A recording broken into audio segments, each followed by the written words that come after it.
उम्मीद है कि आज का ये लेक्चर हमारा लास्ट लेक्चर होगा न्यूटन लॉज ऑफ मोशन का। हालांकि इसका छोटा भाई फ्रिक्शन मतलब जो है एक और फोर्स ऐड हो जाएगा तो अपन अगले वाले चैप्टर पे पहुंच जाएंगे आज के बाद। उसका नाम है फ्रिक्शन। अच्छा भाई साहब बहुत बढ़िया। हम लास्ट टाइम बातें कर रहे थे काटने वाले सवाल। कौन से वाले सवाल?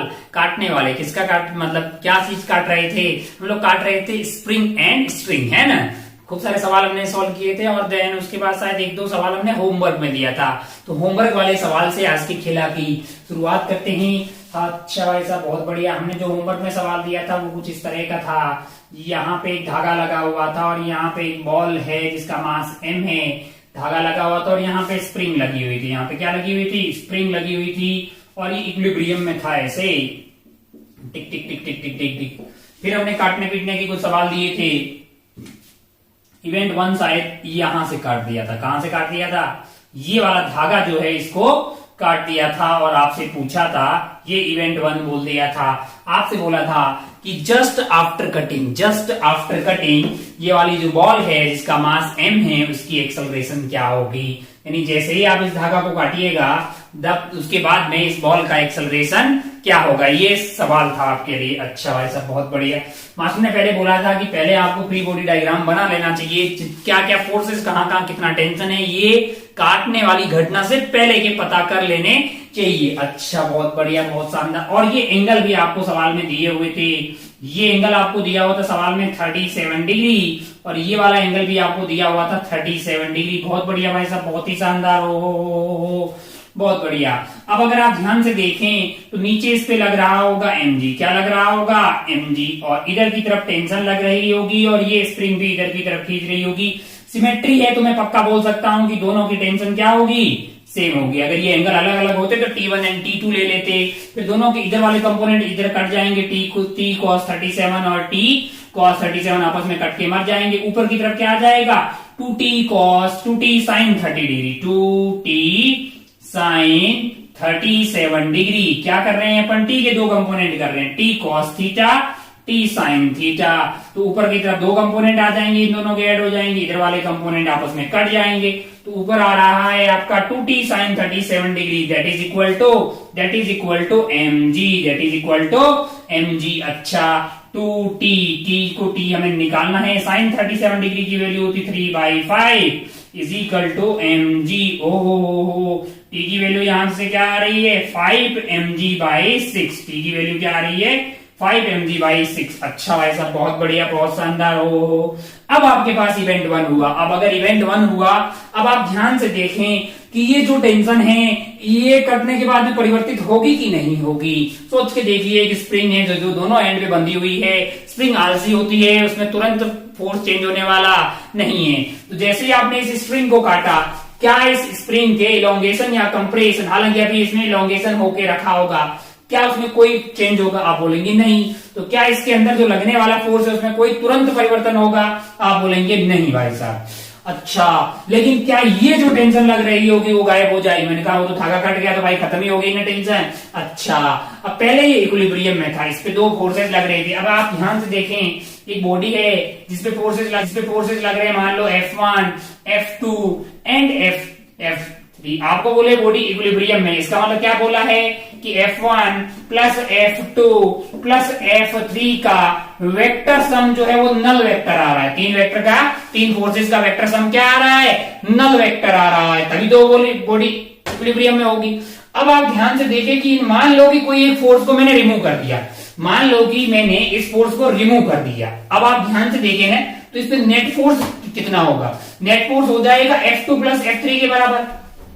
नेट फोर्स क्या हो जाएगा? F2 प्लस F3 के बराबर। क्या मैं उसको माइनस ऑफ F1 वेक्टर बोल सकता हूं? मैंने कहा हाँ। अरे हमने हटाया क्या था? हमने F1 हटाया था और अपन देख रहे हैं कि बचे खुचे का रिजल्टेंट जो है जिस फोर्स को हटाया है उसकी जस्ट अपोजिट डायरेक्शन में आ रहा है। मैंने क्या किया? F1 को हटा दिया तो F2 एंड F3 का रिजल्टेंट जो है वो F1 की जस्ट अपोजिट डायरेक्शन में आ जा रहा है। मैग्नीट्यूड उतना ही है, डायरेक्शन क्या है? जिस फोर्स को हटाया गया है उसकी जस्ट अपोजिट डायरेक्शन में। अब यहाँ पे ध्यान से देखिएगा तो हमने जो है, अगर आप ध्यान से देखिए, ये T ये mg, इस T और इस mg में कोई परिवर्तन नहीं हुआ है। जस्ट कटने से क्या गायब हो गया है? ये वाला T गायब हो गया है। तो तो अब इस बॉडी पे just t is equal to 0 पे जैसे ही ये घटना हुई, नेट फोर्स जो होगा इन दोनों का सम ही होगा, और इन दोनों का सम वही होगा जिसको हटाया गया है उसकी जस्ट अपोजिट डायरेक्शन में, यानी हटाया इसको गया है, इसकी जस्ट अपोजिट डायरेक्शन में, यानी इधर की तरफ आपके पास इस बॉडी पे एक फोर्स लगेगा,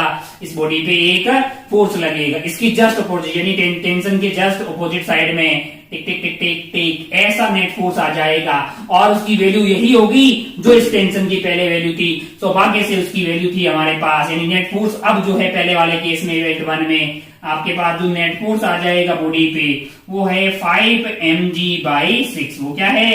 5 mg/6। आपसे क्या पूछा गया है? आपसे पूछा गया एक्सेलरेशन, तो आप बोल देंगे साहब कि 5 mg/6 को m से डिवाइड कर दीजिए, आपका आंसर आ जाएगा 5g/6 metre per second square. ये कौन सा था? ये था आपका इवेंट नंबर 1। ये क्या था?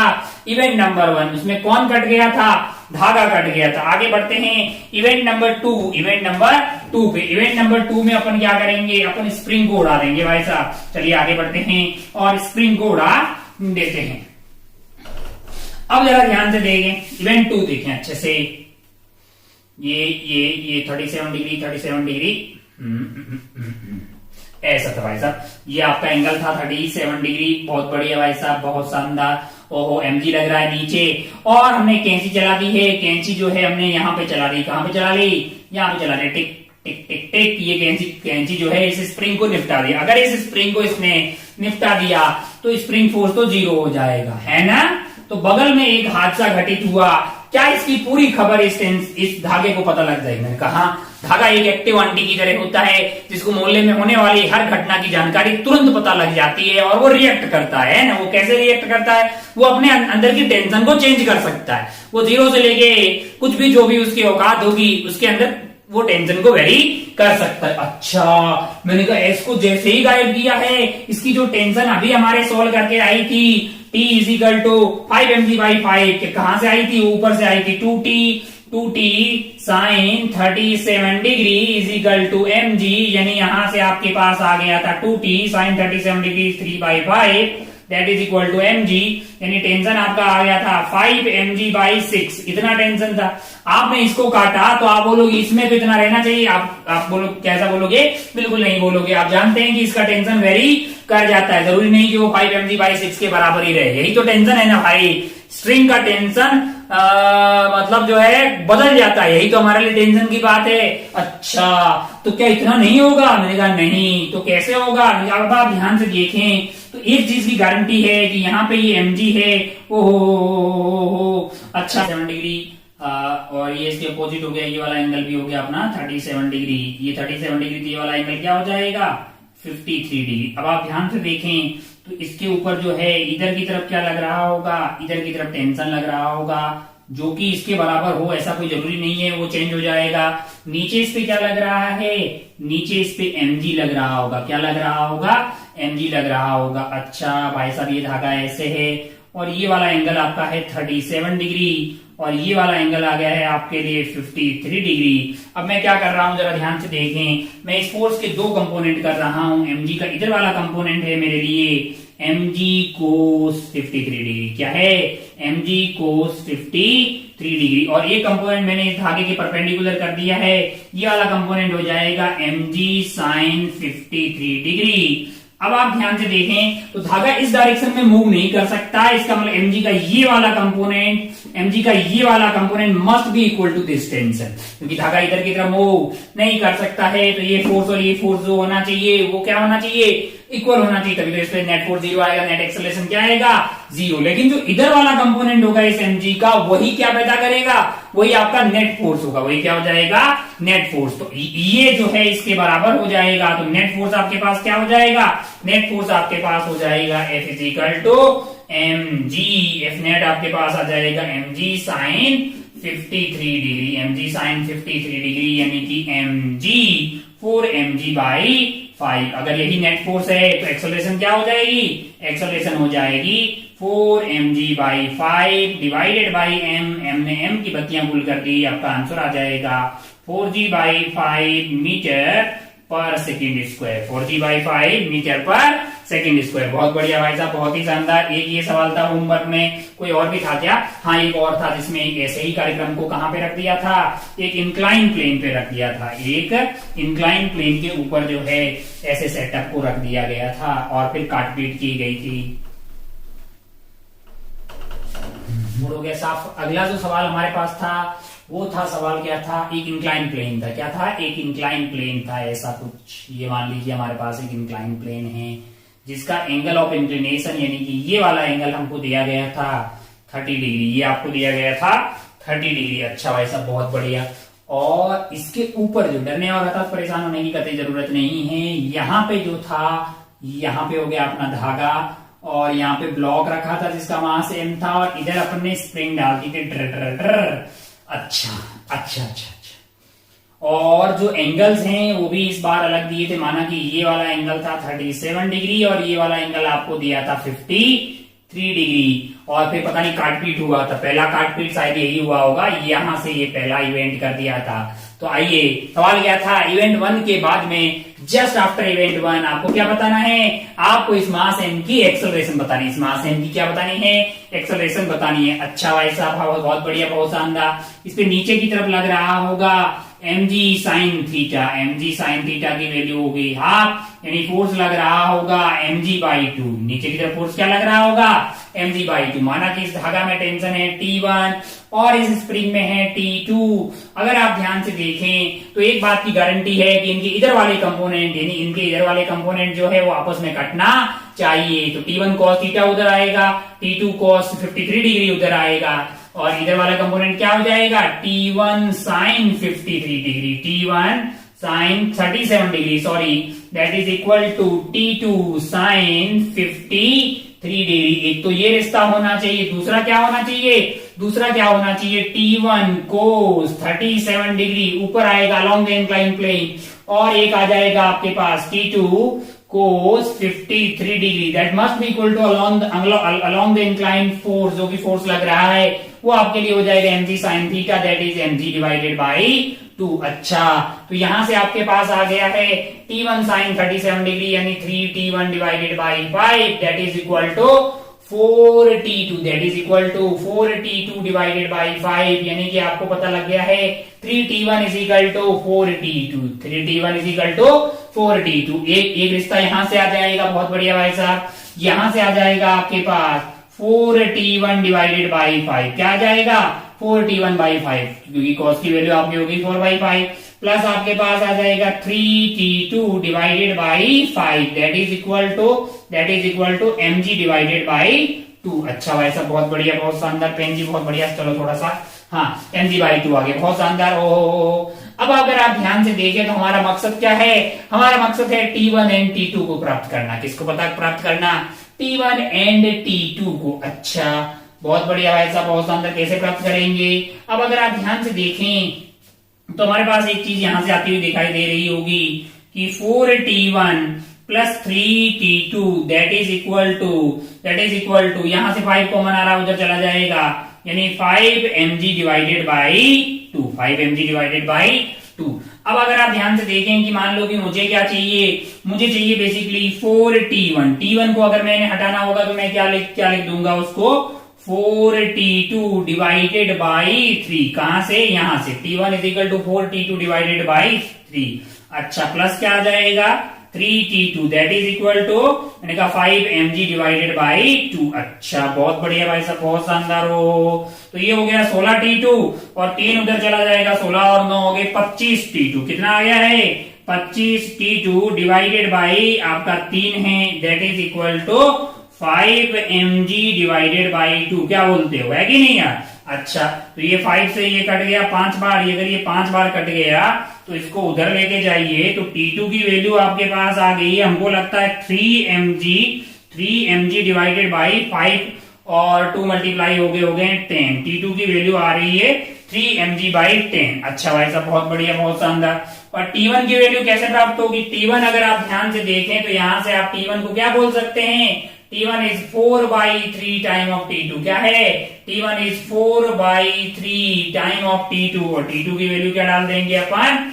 3mg divided by 10। तो 3 ने 3 की बत्तियां गुल कर दी, पीछे आपका बचा 4/10 यानी कि 2mg/5, 2mg/5। ये आ गया आपके पास T1 और ये आ गया है आपके पास T2। अब आगे शुरू करते हैं काटने का खेला।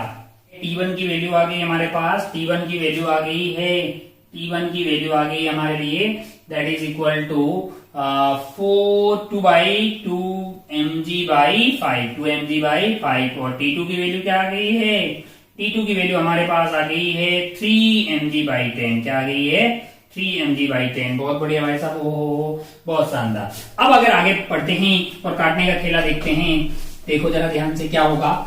अब आप ध्यान से देखिए, पहला वाला केस आसान है, थोड़ा आसान कैसे है, पहला वाला केस, अरे पूरा सवाल ही आसान है यार। ये वाला इवेंट 1 है, ये इवेंट 1 है। अब आप ध्यान से देखें तो अगर आपने स्प्रिंग को काट दिया, अगर आपने स्प्रिंग को काट दिया, बचा बुचा कौन होगा, मैंने कहा स्प्रिंग है, उस फोर्स में कोई चेंज नहीं हुआ है, एमजी के कंपोनेंट में कोई चेंज नहीं हुआ, नॉर्मल जो लग रहा था उस पर लग रहा होगा, तो नेट फोर्स जो काटा है उसी की ऑपोजिट में कितना हो जाएगा, T1 की बराबर।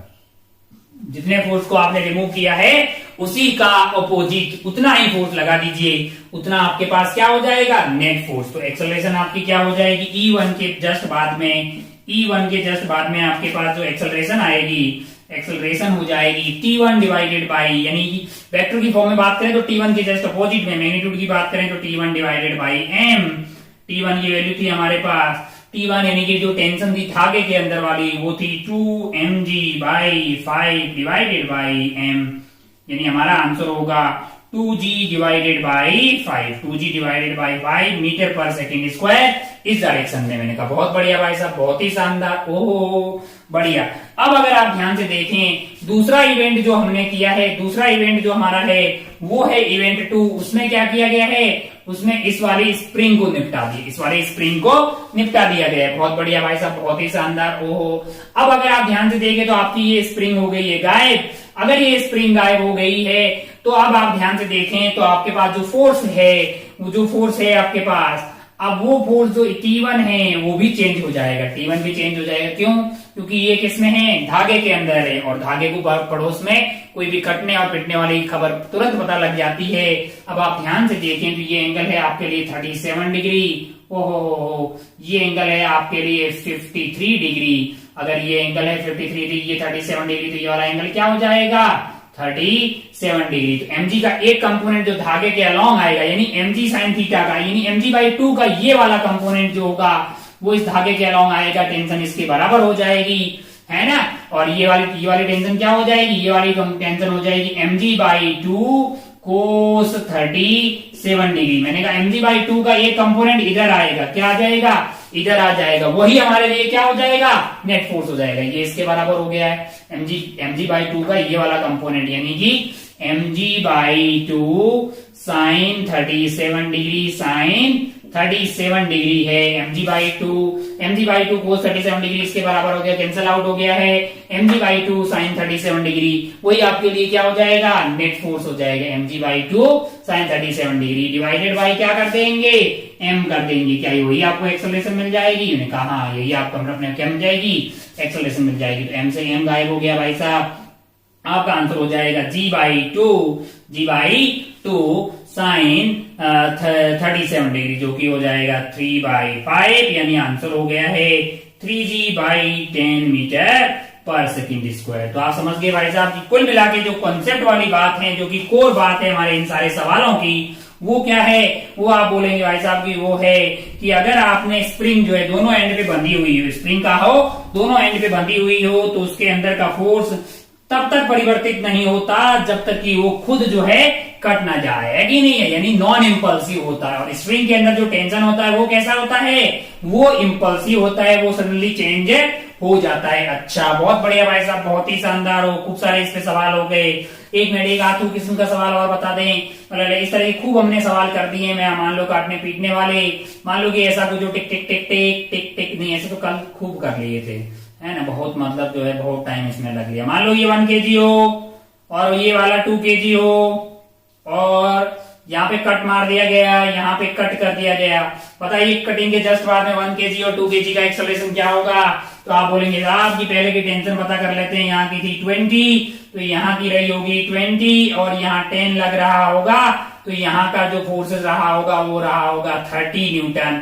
आपने इसको कट किया, ये गायब हो गया है। अब अगर आप ध्यान से देखें, तो यहाँ पे हम दो केस लेते थे, one is tension is equal to zero, और second is tension not equal to zero. अब अगर आप tension is equal to zero लेंगे, तो आपके पास क्या आएगा, आपके पास आएगा इसका 10 डिवाइडेड बाई 1 है कि नहीं, यानी कि जी डाउनवर्ड क्या जाएगा, जी डाउनवर्ड, इसका एक्सेलरेशन आ जाएगा। और सेकंड वाले का, ये 1 kg की बात कर रहे हैं, 2 kg का क्या हो जाएगा, 2 kg वाले के ऊपर की तरफ कुछ नहीं लग रहा होगा, नीचे क्या लग रहा होगा, 20 लग रहा होगा। 20/2 करेंगे तो क्या आ जाएगा, जी metre per second square downward. अच्छा, दोनों की सेम आ रही। मैंने कहा तब क्या ये बात सही है, मैंने कहा हाँ ये तब बात सही है। अब इस केस में नहीं जाएंगे, और इस केस में जाओगे भी दोनों को एक साथ ले लेंगे, तब भी आपके पास नीचे की तरफ फोर्स टोटल क्या लग रहा होगा, 2 और 1, यानी कि आपके पास ऊपर की तरफ कोई फोर्स नहीं होगा। 30 डिवाइडेड बाई 3 करेंगे तब भी आपके पास जो है 30 डिवाइडेड बाई 3 करेंगे तो जी जो है डाउनवर्ड आता हुआ आपको दिखाई देगा। ऐसे तो खूब सारे सवाल सॉल्व किए, इसलिए टाइम पास करने वाले नहीं है। कल को आपको कोई सवालों में ऐसा कर दे कि यहाँ पे लगी हुई है पुली, यहाँ पे लगी हुई है मान लीजिए धागा, यहाँ पे ये यहाँ पे ये वाला ब्लॉक, इसको काट दिया, इधर क्या होगा, उधर क्या होगा, ये वो यहाँ पे लगा हुआ है, इधर को काट दिया, इनका क्या होगा। तो इस तरह के तमाम, वैसे ही तो सवाल है नया, कुछ भी अलग नया नहीं है, खूब सारे सवाल आपको बुकलेट में दिखाई देंगे, तो आप सॉल्व करें। बहुत बढ़िया। काटने पीटने वाले पे अपने खूब सारे 2 अच्छे सवाल भी देख लिए, अपने को समझ में आ गया कि काटने वाला कोई भी सवाल आएगा अपन कर पाएगा, बिल्कुल जो है कर पाएंगे। तो धीरे धीरे अपन ने खूब सारे सवाल जो है अभी तक अपन ने देख लिए हैं। एक आध सवाल और देख लेंगे, कुछ अलग टाइप का सवाल देख लेते हैं। मान लो कि सवाल कुछ ऐसा हो, कैसा हो, मान लीजिए कि यहाँ पे एक पुली लगी है, क्या लगी है, एक पुली लगी है, और यहाँ पे है 5 kg, और मान लीजिए कि यहाँ पे है 10 kg, क्या है 10 kg। अच्छा, बहुत बढ़िया। ये दोनों कहाँ रखे हुए हैं, ये दोनों रखे हुए हैं धरातल पे। कहाँ रखे हुए हैं, धरातल पे रखे हुए हैं। ये आपका धरातल हो गया, टिक टिक टिक टिक टिक टिक टिक टिक। अच्छा, बहुत बढ़िया। ऊपर की तरफ फोर्स लग रहा है 150 न्यूटन, ऊपर की तरफ क्या लग रहा है, 150 न्यूटन फोर्स लग रहा है। आपको बोले कि ए और बी की एक्सेलरेशन बताएं, यानी ये आइटम को ए बोल दीजिए, ये आइटम को बी बोल दीजिए। 150 न्यूटन फोर्स लग रहा है, ए और बी का एक्सेलरेशन बताओ। तो बोले इसमें क्या है बे, 150 तो होगा अगर यहाँ पे, तो यहाँ का टेंशन क्या हो जाएगा 75, यहाँ का टेंशन भी क्या हो जाएगा 75। नीचे इस पे क्या लग रहा है, मैंने कहा 50, यहाँ पे क्या लग रहा होगा 100 लग रहा होगा। अच्छा, 75 बीजने वाला 50 रोकने वाला, तो ये ऊपर की तरफ कट लिया होगा ना। मैंने कहा हाँ, एक्सेलरेशन क्या होगी इसकी, एक्सेलरेशन हो जाएगी 75 माइनस 50 यानी 25 डिवाइडेड बाई 5 यानी कि 5 मीटर पर सेकेंड स्क्वायर ऊपर की तरफ। लेकिन बी की एक्सेलरेशन क्या होगी, बी की एक्सेलरेशन ऊपर 75 खींचने वाला है, नीचे 100 रोकने वाला है, तो ये तो जमीन से ऊपर हुआ ही नहीं होगा, इनफैक्ट नॉर्मल लग रहा होगा, 25 न्यूटन का नॉर्मल लग रहा होगा। 75 प्लस 25 नॉर्मल वाला मिलके 100 को बैलेंस कर रहे होंगे। मैंने कहा अच्छा, ये तो कोई सवाल ही नहीं हुआ, ये तो ऐसा टाइम पास हो गया। मैंने कहा अगर 150 की जगह क्या हो जाए, अगर 150 की जगह हो जाए, मान लो कि कितना हो 500 न्यूटन हो जाए, क्या हो जाए 500 न्यूटन हो जाए, 500 न्यूटन हो जाए। अब बताइए भाई साहब, अब बताइए दोनों का एक्सेलरेशन वगैरह क्या होगा। अच्छा, एक्सेलरेशन ऑफ ए बताइए, एक्सेलरेशन ऑफ बी बताइए। अब 500 होगा तो यहाँ पे क्या हो जाएगा, यहाँ पे हो जाएगा आपका 250, यहाँ पे क्या हो जाएगा 250, यहाँ पे आपके पास लग रहा होगा 250, और यहाँ पे भी क्या लग रहा होगा 250। अच्छा भाई साहब, बहुत बढ़िया, बहुत शानदार। हो नीचे इस पे क्या लग रहा है 50, यहाँ पे क्या लग रहा है, यहाँ पे लग रहा है 100, क्या लग रहा है 100 लग रहा है। अच्छा भाई साहब, बहुत बढ़िया। अब अगर आप ध्यान से देखें तो आपके पास 250 और 50 में बड़ा कौन हुआ, 250 हुआ, जाहिर सी बात है। तो एक्सेलरेशन ऑफ ए क्या होगी, एक्सेलरेशन ऑफ ए हो जाएगी आपके पास 250 माइनस 50 डिवाइडेड बाई 5, यानी कि आपका जो है 200/5, 200/5 है ना, 40 metre per second square upward हो जाएगी। बहुत बढ़िया। बी का एक्सेलरेशन बताएं, एक्सेलरेशन ऑफ बी बताएं। एक्सेलरेशन ऑफ बी आपका 250 माइनस 100 यानी कि हो गया 150 डिवाइडेड बाई 10 जो कि हो जाएगा 15 मीटर पर सेकेंड स्क्वायर। अच्छा भाई साहब, बहुत बढ़िया, बहुत ही शानदार, खूबसूरत। ओहो हो, हम क्या कर रहे हैं, ये सिखाने आए? मैंने कहा नहीं, क्या है, कुछ ऐसा करते हैं, कुछ ऐसा करते हैं, कुछ अलग टाइप का करते हैं। मान लीजिए कि ये वाला फोर्स जो है वो लग रहा है F इजिकल टू 20T। कैसे लग रहा है? F is equal to 20T। अच्छा, बहुत बढ़िया, बहुत शानदार। और ये वाला जो ब्लॉक है, ये वाला जो ब्लॉक है, मान लीजिए इसको मैं कर देता हूं, मान लीजिए कि मैंने इसको बोल दिया 1 kg, इसको क्या बोल दिया 1 kg, और इसको क्या बोल दिया, इसको बोल दिया 2 kg, इसको क्या बोल दिया 2 kg। सवाल क्या पूछा? मैंने कहा भाई साहब पहले तो आप मुझे बताइए, नहीं पहले कौन उठेगा, पहले आप सोच के बताइए कि फोर्स जो है, force is equal to 20T newton, T is in seconds, T is in seconds है कि नहीं है? T सेकेंड्स में, T इज इक्वल टू 0 पे ये खेला स्टार्ट हो रहा है, यानी T इज इक्वल टू 0 पे फोर्स ऊपर लगना स्टार्ट हो रहा है। ओ आपको बोले A for Agra, B for Bombay में कौन सा वाला ब्लॉक जो है पहले जमीन को अलविदा बोल जाएगा? आप सोच के बताइएगा। सवाल में 2 पार्ट्स कर लेते हैं। पहला पार्ट आपसे पूछ रहा है जब बी वाला ब्लॉक जमीन को अलविदा बोल रहा होगा तब ए वाले की रफ्तार क्या होगी, है ना? Will speed of A when B अच्छा, speed of A when B just lift from surface, from ground। अच्छा, और दूसरे पार्ट में आपसे पूछ लेते हैं कि डिस्टेंस मूव्ड बाई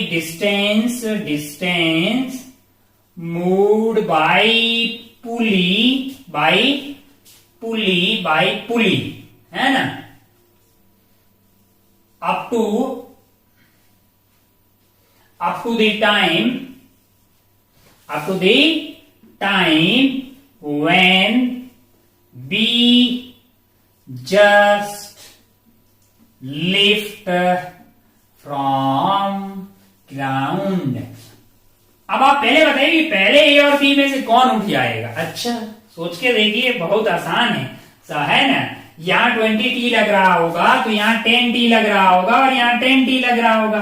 नीचे क्या लग रहा होगा? मैंने कहा इस पे 100 तो लग ही रहा होगा, इसमें 200 लग रहा होगा, बाकी नॉर्मल होगा यार। और जस्ट मतलब टेक ऑफ कर रहा होगा तो नॉर्मल 0 हो जाएगा। मैंने कहा अगर 10T 100 के बराबर हो जाए, 10T की किसके बराबर हो जाए? 100 के बराबर, यानी कि 10T अगर 100 के बराबर हो जाए तो T की वैल्यू आपके पास आ रही है। अच्छा भाई साहब, 10T इज इक्वल टू 100 कहां से होगा भाई? ये हो गया आपके 1 kg कर दिया ना, तो ये आपका 10 हो जाएगा और ये क्या हो जाएगा 20। तो 10T अगर 10 के बराबर तो T की वैल्यू आ गई है 1 सेकेंड। ओह 1 सेकेंड पे ये उठ जाएगा। मैंने कहा हाँ, ये T is equal to T1 मान लीजिए, T is equal to T1 is 1 second, यानी 1 सेकेंड पे यहाँ पे ऊपर लग रहा होगा 10, नीचे भी लग रहा है इस पे 10, तो ये जस्ट टेक ऑफ कर जाएगा। मैंने कहा ये कब करेगा? मैंने कहा मान लो कि बी वाला जो टेक ऑफ कर रहा है वो मान लो T is equal to T2 पे कर रहा है और उस वाले पॉइंट पे 10T2 must be equal to 20। वो क्या हो जाएगा? 20 के बराबर हो जाएगा। अगर ऐसा हुआ तो T2 की वैल्यू क्या आ जाएगी आपके पास? T2 की वैल्यू आ जाएगी 2 सेकेंड। इस वाले पे T2 की वैल्यू क्या आएगी? 2 सेकेंड। अच्छा, मतलब T इज इक्वल टू 0 से लेके 1 तक कोई लिफ्ट नहीं करेगा। T इज 1 सेकेंड पे ये लिफ्ट कर जाएगा, T इज 2 सेकेंड पे ये जो है धरती को अलविदा बोलेगा। तब हमसे पूछा है कि जब ये यानी कि T इज 2 सेकेंड पे speed of A when B just lift from the ground, इसका मतलब क्या है? T इज 2 सेकेंड पे आपसे पूछा है कि स्पीड क्या होगी 1 kg की, और दूसरे वाले में पूछा है डिस्टेंस मूव्ड बाय पुली, यानी T is equal to 2 second तक पुली ने कितना डिस्टेंस कवर किया। अच्छा, बहुत बढ़िया भाई साहब। पहले ए के बारे में देखते हैं, पहले ए देखते हैं, speed of A when B just lift from the ground. अच्छा, मैंने कहा अगर आप ध्यान से देखें t greater than 1 second, t greater than up to 1 second is और लेस देन इक्वल टू आप कर दीजिए 2 सेकेंड। अच्छा, इस दौरान क्या होगा? मैंने कहा इस दौरान अगर अपन बातें करें तो ऊपर इस पे लग रहा होगा 10T, ऊपर क्या लग रहा होगा 10T, नीचे क्या लग रहा होगा मैंने कहा 10 लग रहा है, डिवाइडेड बाई इसका मास कर दीजिए। मैंने कहा हाँ, ये क्या मिल गया, मैंने कहा ये एक्सेलरेशन मिल गया 10t माइनस 10 डिवाइडेड बाई 1, ये एक्सेलरेशन मिल गया किसका, 1 kg वाले का। इसकी वेलोसिटी किसी भी टाइम पे मैं मान लेता हूं v हो गई, क्या हो गई है v। तो इस एक्सेलरेशन को क्या मैं dv डिवाइडेड बाई dt भी तो लिख सकता हूं ना यार। अगर मैं इसको dv डिवाइडेड बाई dt लिख रहा हूं, मैंने इसको लिख दिया dv is equal to 10t minus 1 dt। ओ दोनों साइड अपन कर रहे हैं इसको इंटीग्रेट। टाइम की वैल्यू जा रही है हमारे लिए 0 से नहीं 1 से, 1 से। t इक्वल टू 1 सेकेंड पे हमारे पास जो है, उससे पहले तो नॉर्मल भी लग रहा होगा, t इक्वल टू 1 सेकेंड से पहले यहाँ पे नॉर्मल भी आ रहा होगा। t इक्वल टू 1 सेकेंड पे जस्ट ये टेक ऑफ किया है, यानी टाइम आपका 1 से 2 सेकेंड जब पहुंच जाए तब मान लो इसकी स्पीड v हो गई है। ओहो, t इक्वल टू 0 पे यानी टाइम इक्वल टू 1 सेकेंड पे स्पीड क्या थी इसकी, 0 थी। जस्ट ये स्टार्ट हुआ, जस्ट टेक ऑफ किया था। तो हमें इस v की तलाश है कब, जब टाइम 2 सेकेंड हो जाए, यानी ये टेक ऑफ कर जाए। अच्छा, तो यहां से आ गया है v इज इक्वल टू, आपके पास ये हो गया 10 और यहाँ पे है टी स्क्वायर माइनस 1 यानी T square divided by 2। T square T का इंटीग्रेशन हो जाएगा T square by 2, T square by 2 यानी कि 4 आपका हो गया है टी स्क्वायर, यानी अपर लिमिट डाल दी आपने 4 माइनस 1 डिवाइडेड बाई आपके पास क्या आ गया है 2। अच्छा भाई साहब, बहुत बढ़िया, बहुत शानदार, बहुत शानदार। या फिर लिमिट बाद में रख सकते हैं। तो आपके लिए जो इसका इंटीग्रेशन करेंगे तो ये आपके पास आ गया है टी स्क्वायर, पानी का भाई, इसका इंटीग्रेशन हो गया आपके पास T square divided by 2 minus T. Limit कहां से कहां तक, 1 से लेके 2 तक। तो ये आपका हो गया है 10 और इसमें 2 डाल देंगे तो ये हो गया 4 बाई 2 हो गया 2 माइनस 2 यानी कि 0, यानी क्या हो गया है 0 माइनस 1 डाल देंगे तो ये 1 बाई 2 आ जाएगा, ये 1 बाई 2 आ जाएगा माइनस 1, यानी कि ये हमारा अकेला क्या हो गया है, ये आपका हो गया है 10 और ये माइनस 1 हो गया, यानी कि प्लस का 1 बाई 2, यानी कि आपका आंसर आया 5 metre per second, 5 metre per second. जब ये टेक ऑफ करेगा तब इसकी रफ्तार क्या हो जाएगी, इसकी रफ्तार हो जाएगी 5 मीटर पर सेकेंड। मैंने कहा बहुत बढ़िया भाई साहब, बहुत ही शानदार। हो पहला पार्ट हो गया है, हमारा आंसर हो जाएगा 5 मीटर पर सेकेंड, बहुत शानदार। हो आगे बढ़ते हैं, दूसरे पार्ट पे पढ़ते हैं। Distance moved by the pulley up to the time when B just lifted होगा। मान लीजिए कि इस पूरी घटना के दौरान ये ऊपर गया है x, कैसा गया है x, तो पुली गई होगी y, पुली क्या गई होगी y। पहले मैं ये पता कर लेता, जब ये x ऊपर गया होगा तो वो x की कितना होगा, यानी ये 1 kg वाला ब्लॉक जो है वो मान लो कि x हाइट ऊपर तक गया है, तो हमें फिर पता करेंगे कि पुली कितना गया होगा। पहले ब्लॉक का पता कर लेते हैं, ब्लॉक x हाइट ऊपर गया होगा। मैंने कहा हाँ। अब अगर आप ध्यान से देखें तो आपके पास जो dv बाई dt आ रहा है, dv बाई dt, इसके लिए dv by dt is basically equal to 10t minus 10। अगर आप ध्यान से देखें तो dv आपके पास आ गया है 10t dt माइनस 10 dt का इंटीग्रेशन। तो मैं बोल रहा हूं कि भाई t is equal to 1 second पे, t is equal to 1 second पे रफ्तार थी 0 और t is equal to t second में मान लो कि उसकी रफ्तार क्या हो गई है v, मान लो कि क्या हो गई है v, कोई कुछ भी t is equal to t पे इसकी रफ्तार v हो गई है, v हो गई है, तो v आ गया भाई साहब। और यहाँ पे आ जाएगा आपके पास जो है टी स्क्वायर बाई 2 यानी 5t स्क्वायर, यानी कि 5t स्क्वायर माइनस 1 है ना। और ये आपके पास क्या आ जाएगा, ये आपका माइनस 10 इंटू टी यानी कि t माइनस 1। अच्छा भाई साहब, तो ये हो गया है 5t स्क्वायर और ये हो गया है माइनस का 5 और ये हो गया माइनस का t प्लस ये हो गया है सॉरी प्लस का आपका 10 हो गया, प्लस का आपका 10 हो गया। बहुत बढ़िया भाई साहब, बहुत ही शानदार। हो तो यहां से आपके पास आ रहा है 5t square minus t plus 5। इस तरह से वेरी कर रही है आपकी स्पीड। क्या मैं स्पीड को dx डिवाइडेड बाई dt भी तो लिख सकता हूं? मैंने कहा हाँ, मैंने ऐसा किया है। dx इज इक्वल टू इधर ले गया भाई साहब 5t square minus 10t plus 5, इधर को ले गया dt। इंटीग्रेशन कर रहे हैं, गणित खेल रहे हैं, कोई बहुत बड़ी बात नहीं है। टाइम आपका जब 1 से 2 हो जाए तब आपका x जो है वो 0 से लेके x तक चला जाए। हमने ये बोला था ना कि t 2 सेकेंड पे ब्लॉक हमारा जो है x मीटर ऊपर चला गया, तो ये आपके पास आ जाएगा x, क्या आ जाएगा x आ जाएगा। और ये वैल्यू आ रही है आपके पास 5t स्क्वायर का हो जाएगा टी स्क्वायर हो जाएगा टी क्यूब डिवाइडेड, तो टी क्यूब यानी 3 आ गया है। 8 माइनस ए क्या हो गया है 8 माइनस 1। अच्छा ये हो जाएगा -5 यानी 10 का टी स्क्वायर बाई 2 यानी कि 5 टी स्क्वायर, और 2 का हो गया 4 माइनस 1। बहुत बढ़िया भाई साहब, प्लस 5 इंटू टी आ जाएगा यानी कि 2 माइनस 1। बहुत बढ़िया, बहुत ही शानदार। ओ हो। अब अगर अपन ध्यान से देखें, इसको उड़ा देते हैं। पहला वाला सवाल यहाँ पे सॉल्व हो गया है, थोड़ा सही रहा है, इसको सॉल्व कर डालते हैं। अब जरा ध्यान से देखिए आप, आपके पास आंसर आ रहा है x is equal to x is equal to 5/3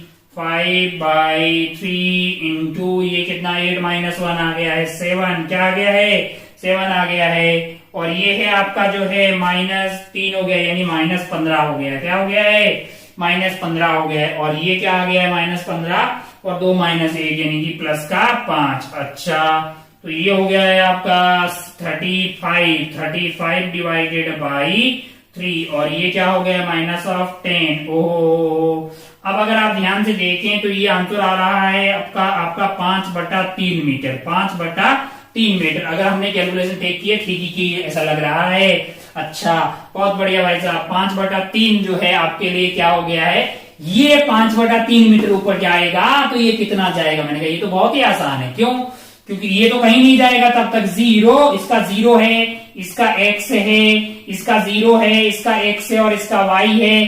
तो हम तो जानते हैं ना कि एक्सेलरेशन ऑफ पुली या velocity of pulley is equal to velocity of A plus velocity of B divided by 2। या फिर मैं ऐसा भी बोल सकता हूं कि x pulley is equal to x a plus x b displacement of b है ना, डिवाइडेड बाय क्या हो जाएगा 2। तो आपका x पुली यानी कि वो y है, हमें पता करना है। ऊपर की डायरेक्शन को अपन ने पॉजिटिव मान लिया है। x a यानी कि वो हमारे लिए x हुआ है 5/3 और x b मैंने कहा t 2 सेकंड पे ये मूव नहीं करेगा तो 0 डिवाइडेड बाई 2। ओहो यानी पुली आपकी y ऊपर गई होगी और y की वैल्यू होगी 5/6 मीटर। y की वैल्यू क्या होगी 5/6 मीटर। 5/6 मीटर। थोड़ा काइनेमेटिक्स में ऐड कर दिया अपन ने और थोड़ा एक और सवाल बना लिया। अच्छा भाई साहब बहुत बढ़िया, बहुत ही शानदार, खूबसूरत। हो चलिए आगे बढ़ते हैं, चंद सवाल और देखते हैं और फिर एनएलएम खत्म करते हैं, क्योंकि सवाल तो अनंत है मार्केट के अंदर, सवालों की कोई कमी नहीं है कहीं पे। धीरे धीरे आगे अपन जाएंगे तो फ्रिक्शन में भी मतलब एनएलएम तो हमेशा साथ में ही है अब हमारे, है ना। एनएलएम को बहुत मतलब हर चीज को कनेक्टेड है। अब आप ऐसा नहीं कि भाई साहब एनएलएम कोई बात नहीं गोली मारते हैं फ्रिक्शन से पढ़ेंगे, ये पॉसिबल ही नहीं है बिल्कुल। मतलब ऐसा समझ कि कुछ हो ही नहीं सकता। इसको पूरा समझने का, सारा होमवर्क करने का, फिर आगे के चैप्टर अपने को आसान लगेंगे, मजा आएगा। मतलब ऐसा नहीं भाई साहब जो है आप यहीं पे अगर मान लीजिए कि फैल गए तो आगे आपको दिक्कत हो सकती है, बहुत सीरियस वाली। चलिए बोर्ड को निपटाते हैं। चलिए चंद सवाल और कर लेते हैं। जैसे ये तो मतलब बहुत ही आसान है। F is equal to 30t, Newton अपने एक फोर्स लगा रहे हैं जहां जो कि t इजिकल टू 0 पे स्टार्ट हो रहा है और टाइम वहां पे सेकेंड्स में है। आपको बोला जाए कि find the time when 4 kg just lift from ground. 4 kg जो है ग्राउंड को अलविदा बोल दे, 4 kg ग्राउंड से जस्ट टेक ऑफ कर जाए तो वक्त बताइए, यानी वहां का टाइम बताइए। अच्छा 4 kg तब लिफ्ट करेगा जब उसके ऊपर लगने वाला ऊपर का फोर्स जो है ये वाला क्या हो जाए, बहुत आसान है भाई, ये वाला क्या हो जाए, ये वाला 40 हो जाए। अगर ये 40 होगा तभी 4 kg जो है धरती माता को अलविदा बोलेगा। अच्छा अगर ये 40 होगा तो फिर यहाँ का टेंशन क्या होना चाहिए 20 काय को कि ये 20 और 20 जो है इस 40 के बराबर होगा, ये तो मासलेस है। अगर ये 20 है तो यहाँ पे भी तो क्या होना चाहिए, यहाँ पे भी 20 ही होगा। 20 यानी हो गए 60।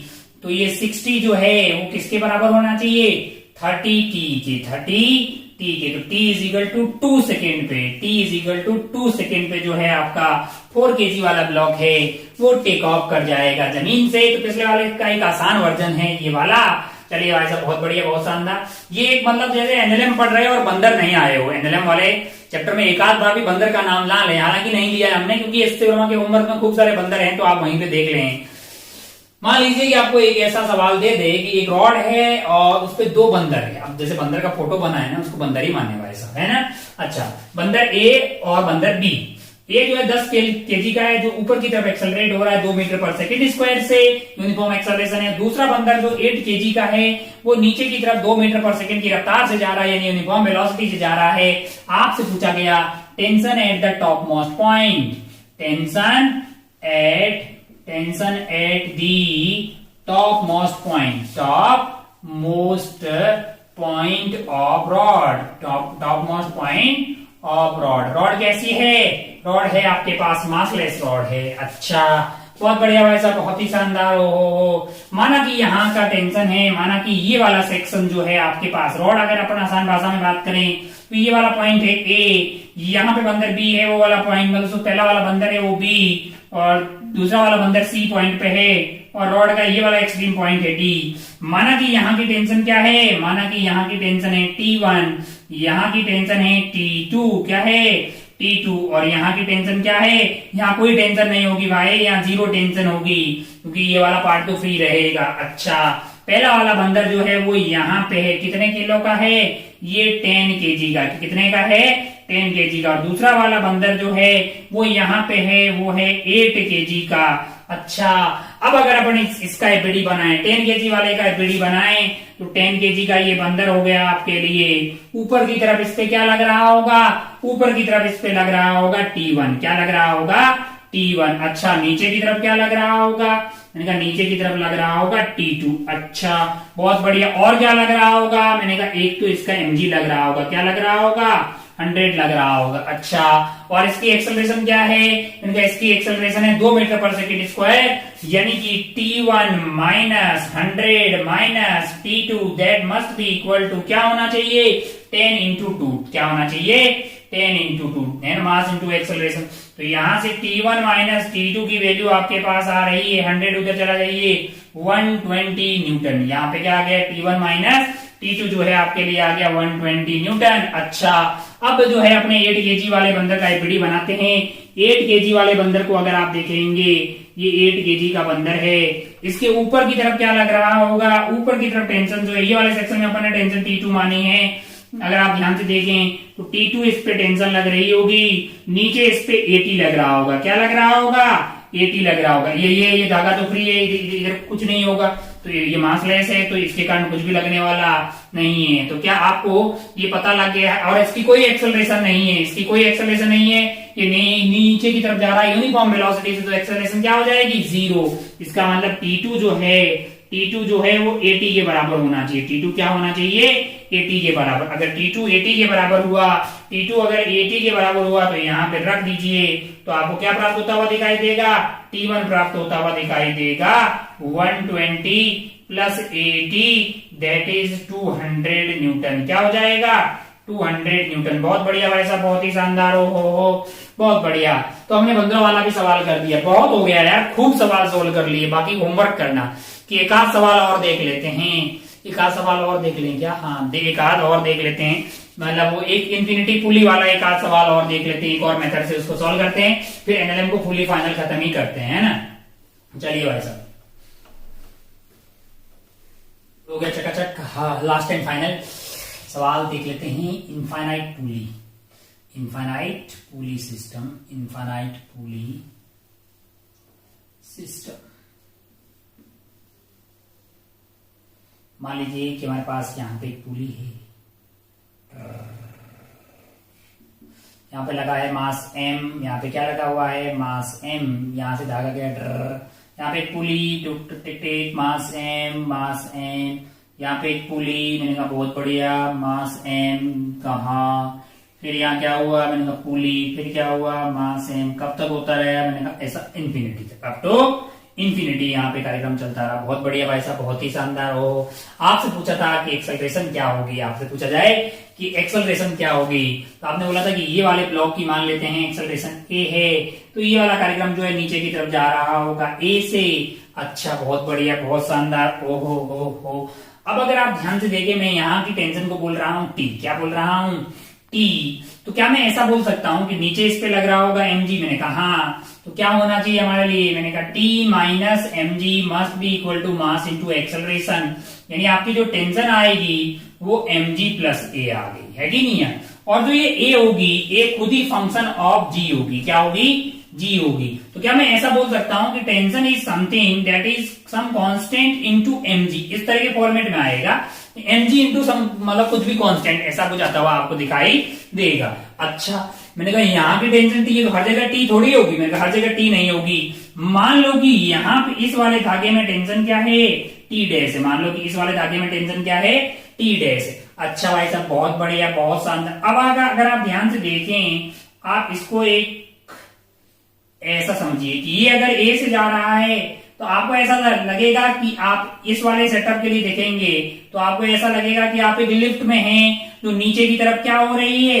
ए से एक्सेलरेट हो रही है। नीचे की तरफ क्या हो रही है? ए से एक्सेलरेट हो रही है। तो क्या वहां की टेंशन को, जो टी डैश है, उसको मैं सिमिलरली ऐसा नहीं लिख सकता? T dash is equal to k into m into g effective. क्या? जी इफेक्टिव, यानी कि के एम इंटू जी इफेक्टिव आपके पास क्या हो जाएगा? जी इफेक्टिव हो जाएगा जी माइनस ए, क्योंकि वो नीचे की तरफ एक्सेलरेट हो रही है। अब अगर आप ध्यान से देखें, टी डैश है यहाँ पे, टी डैश और ऊपर है टी। क्या मैं ऐसा नहीं बोल सकता कि टू टी डैश या two T dash must be equal to T? Two T dash must be equal to T, और टी डैश की एक की वैल्यू है 2kmg minus a must be equal to T, that is kmg, that is kmg। तो kmg, km से km cut गया, 2g minus 2a is equal to g। A की value यहां से क्या आ रही है हमारे लिए? ए की वैल्यू आ रही है हमारे लिए यहां से g/2, जो कि पिछली बार भी आया था। ऐसे टाइम पास के लिए एक और मेथड कर दिया। पिछली बार हमने क्या किया था? पिछली बार हमने इस पूरे सेटअप को अप टू इंफिनिटी वाले को क्या मान लिया था? x मान लिया था, और हमने इसको रिप्लेस कर दिया था। कैसे? इसको मतलब जो है ऐसे रिप्लेस कर दिया था कि ये आपका हो जाए x kg, क्या हो जाए? x kg, और ये वाला है मास m, बहुत बड़ा है सिस्टम। तो इस पूरे को अपन रिप्लेस कर सकते हैं एक x kg के मास से ही, क्योंकि इस x में एक और इनफाइनाइट पुलियों में से, मतलब जो है आपकी इनफाइनाइट -1 पुली में एक और पुली को ऐड करने से कोई फर्क पड़ने वाला नहीं है। अब अगर आप रिड्यूस मास का कॉन्सेप्ट यूज करें तो ये हो जाएगा आपका 4mx divided by m plus x, that is equal to, sorry ये m नहीं, ये क्या हो जाएगा? x के बराबर। तो ये आइटम हो गया x के बराबर। अच्छा, 4mx that is equal to mx plus x square. तो अगर आप ध्यान से देखें तो यहां से आपके पास आ गया 3mx is equal to x square. एक x से x कट गया क्योंकि x 0 नहीं होगा। x की वैल्यू आ गई 3m। x की वैल्यू क्या आ गई है? x की वैल्यू आ गई 3m। अब आप ध्यान से देखें, अगर ये 3m है और ये है m, इसका एक्सेलरेशन है a और ये होगा नीचे की तरफ a, तो आपके पास a की वैल्यू क्या हो जाएगी? खींचने वाला फोर्स है आपके पास 3mg। क्या हो जाएगा? 3mg। क्यों? क्योंकि 3m इंटू जी रोकने वाला फोर्स mg हो जाएगा divided by total mass. Total mass आपका कितना है? 3m plus 4m। ये क्या हुआ? मैंने कहा ये तो हो गया 2mg डिवाइडेड बाई m, यानी कि आपका आंसर आ गया है g/2 metre per second square. तो भले आप इस रिड्यूस मास के कॉन्सेप्ट से यूज करें या ऐसा कर लें, ये मेथड 2 बोल सकते हैं। एक और मेथड है, method number 3, method of virtual work. कोई मतलब नहीं है, हमें ये पता लग गया कि इनफाइनाइट पुली वाला आए तो रिड्यूस में जो मास वाला है वो बहुत इजी तरीका है और काफी जगह इसका यूज कर सकते हैं। खूब सारे सवाल, 2-3 अच्छे सवाल अपने रिड्यूस मास के कॉन्सेप्ट पे किए थे।